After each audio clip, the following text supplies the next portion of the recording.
Pickle. Get in, losers. We're going to summer camp.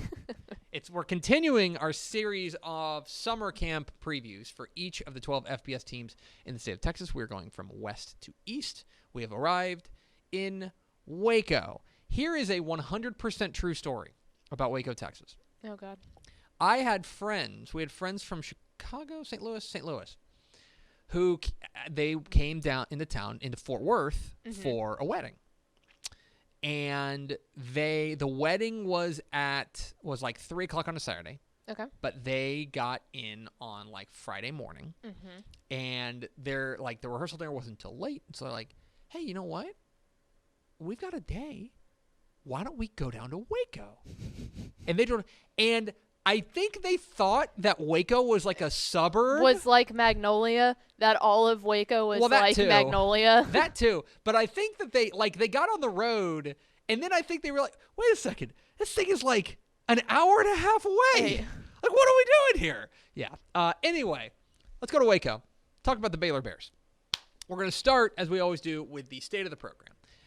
And the state of the program, I think that it's hard to say that the state of the program at Baylor is anything but strong. Obviously coming off of last season, and I understand that there's a lot of changes there at Baylor. But I think when you take a look, especially where they came from, considering they were basically in the worst place we've seen a college football program since the death penalty for SMU. And for them to be revived in that way, I think is super impressive. And right now, I think that at the very least, you can say that Baylor is back to where they were before the Art Briles scandal. Right. Like I think that's entirely fair. If you want to say they're in a better place, we can talk about that. But they are, at the very least, I would say that the state of the program is strong. I know that they're changing head coaches. Obviously, Matt Rule now off to Carolina. They lose James Lynch, the Baylor or the Big 12 Defensive Player of the Year. There's a lot of change there, but I would say that the fundamentals of the Baylor program are very strong, and I would say that this is that right now, if you're looking for a program and just like taking its temperature. Hard to do a lot better in the state of Texas than Baylor right now. They're in a very, very good spot, I would say. So let's focus on 2020. And let's take a look first at the offense. We're going to do the offensive breakdown. And if you are a guy or girl who thinks that that you can just say, what's your quarterback situation, and you judge a team based on that, then for Baylor, you got a veteran. So, I mean, you can't got ask your for a whole guy. lot more. You've got Charlie Brewer. Charlie Brewer is back as a 4-year starter. A 4-year starter there at Baylor. I mean, it's hard to do a lot better than that.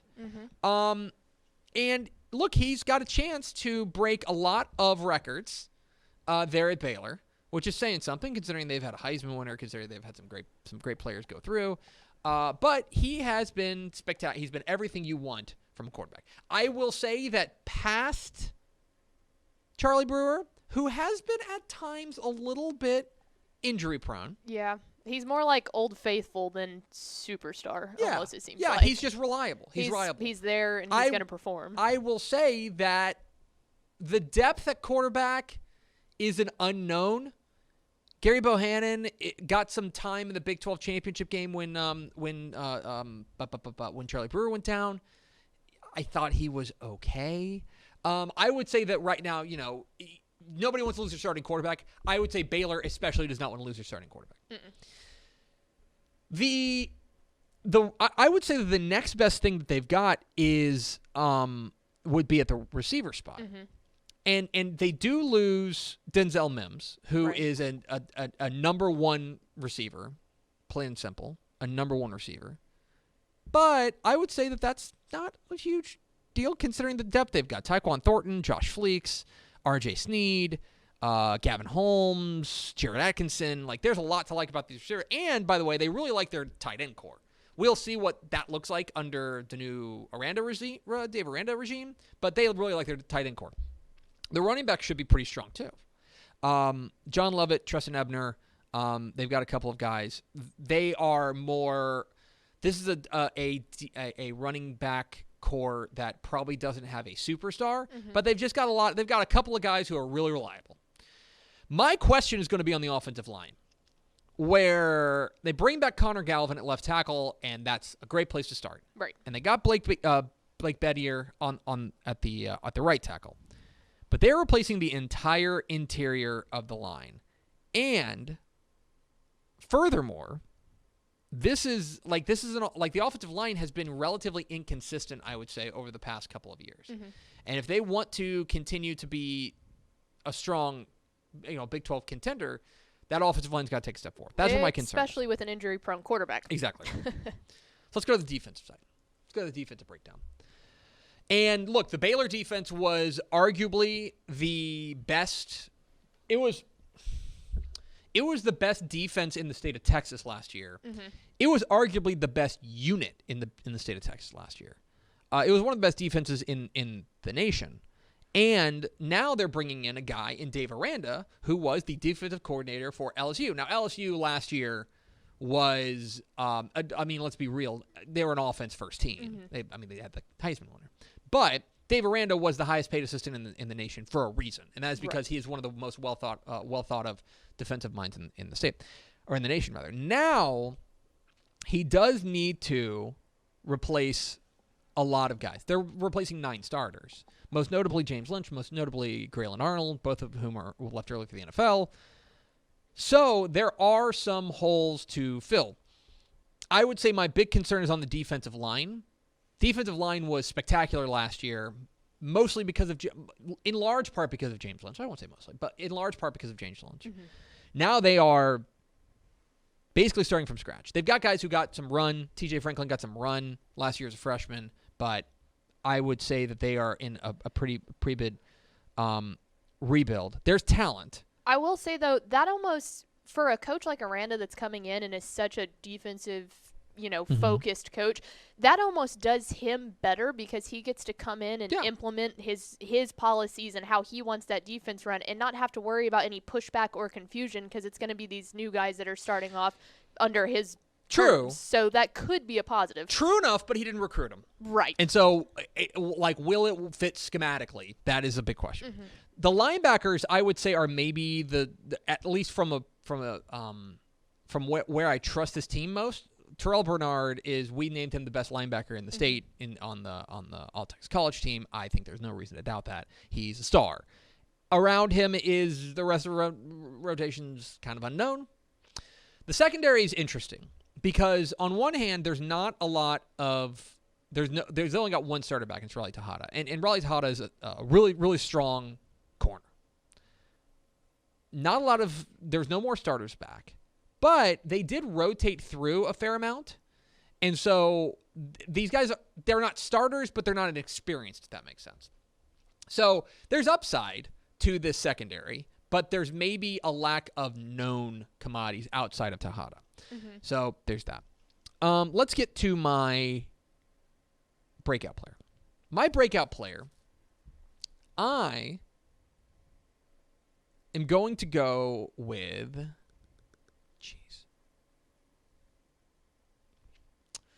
I think I'm going to go on the defensive side. I think I'm going to go with William Bradley King. William Bradley King is a grad transfer from Arkansas State. He is a 2-time All-Sun Belt guy. He's transferring as a grad transfer, and most importantly, he's stepping into a place that he can shine pretty much immediately, where they need veteran guys to shore up that defensive front. William Bradley King can be that guy. He's my breakout player, and especially if Baylor's going to get back to the heights that they reached last year, then they're going to need that defensive line to at least look a little bit like they did last year. Right. That's my biggest thing. So he's my pick. Let's talk worst case scenario. So now, by the way, we're now feeling in the dark now because we know that Baylor's going to schedule 10 games. We know what 9 of them are going to be. Right. We don't know what the 10th will be. But the worst case scenario, I would say, would be that both lines struggle. The offensive line can't figure it out. They struggle with inconsistency. They're not able to get that running game going. Charlie Brewer maybe gets hurt. and they fall back to the middle of the pack, maybe even the bottom half of the Big 12. One thing to consider, look, Dave Aranda is a great defensive mind. Mm-hmm. Dave Aranda, I don't believe, has ever been a head coach at any level. So there are guys who, and we've seen it before, there are guys who are terrific coordinators, and they move to the head coaching job, and it's just not for them. It doesn't work. Right. So will that be the case? I don't know. I'm not predicting that, but I would say that would represent worst case scenario for them. Best case scenario, because I'm not gonna. It's hard to predict a record because it's right. We don't even know what games schedule, are being played. The best case scenario, I think, would be that the guy that we're talking about in the Big 12 is Larry Fedora. That we're talking about him as the real under-the-radar pickup of the offseason. Larry Fedora is the new offensive coordinator, former North Carolina coach, who's stepping in to coordinate the offense. Matt Rule did obviously great things at Baylor. Nobody's disputing that. But their offenses were always fine. They were okay. They did enough. Right. If Larry Fedora has been known for outstanding offenses. If Larry Fedora comes in and installs into a scheme that lets this offense really open up, then suddenly, if they do that and the defense is 80% as good as it was last year, suddenly you're talking about a team that's right back in Big 12 title contention. I don't expect them to win the Big 12, but I think you can expect them to go back into title contention. The question I think is always going to be for Baylor, there's going to be a step back. Because guys, I'm not trying to be negative. I'm telling you there has to be a step back, okay? They were 11-3 last year. They went to the Sugar Bowl last year. There's going to be a step back. Baylor's probably not going to a New Year's Six Bowl again this year. That's just my guess, okay? They've lost so much. New coach. That's a hard thing to expect. Mm-hmm. The question is going to be, is it a small step back or is it a major step back? The best case scenario would be a small step back. The worst case scenario would be a major step back. That's kind of the best way to put it. And again, I wish I could predict a schedule. We don't even know what their schedule is going to look like. Right. And it's August 4th because the world is crazy. Well, and I think another point to make real fast for the best case scenario is, like you said, when you have a coach that's never been a head coach before and you don't necessarily know, even though they were great as coordinators, if that offense is able to be run well over Fedora, then maybe if Aranda realizes, I need to take a step back a little bit and play more, he's able to have more leniency to still play that coordinator position and make sure that the defense is really well, and then they can kind of work together to bring up the program, especially as a first-year head coach. So that would be huge. Entirely agree. So, look, Baylor's going to be really interesting this year because they're a real what do you value team that, like, if you value past success, Baylor was the best team in the state last year. If you value returning experience at the quarterback spot, hard to top it. If you value like continuity throughout the course of the roster, a little tough. You know what I mean? If you value continuity of coaching, very tough. So it's a Rorschach test on really what you value. So anyway, there's your summer camp for Baylor. Make sure you. Here's another terrible camping tip. Make sure you you extinguish the fire entirely. Make sure it is out. Make sure it's cool to the touch before you leave the campsite. Yeah, you don't really need to touch it, but that's probably your best tip so far. What I'm saying is that you put your hand over where the fire was, and if it's still warm, put more water on it. If it's not, you're good to go. You're good to go.